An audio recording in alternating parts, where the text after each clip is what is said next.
qu'allez-vous faire de ce manifeste? Vous l'avez sous le bras, vous le distribuez, vous essayez de convaincre. Quelle est l'histoire de ce manifeste et comment va-t-il évoluer et cheminer, pour conclure? Bien. Il a été un outil de discussion avec un certain nombre de banques.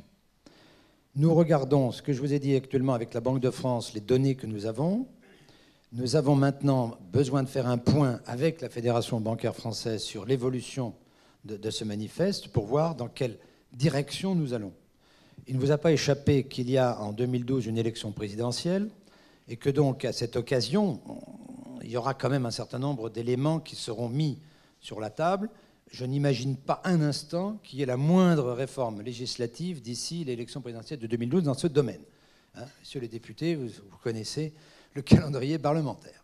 Donc ça fait... Et c'est vrai qu'on a un peu choisi cette période.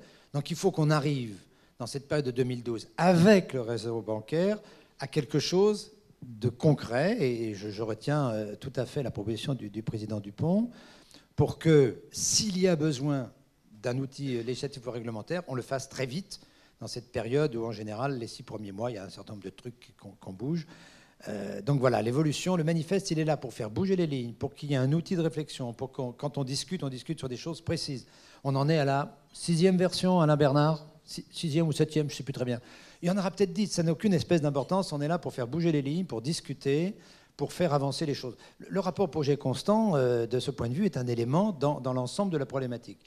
De notre côté, nous essayons de mettre avec nous des associations pour que nous ne soyons plus tout seuls.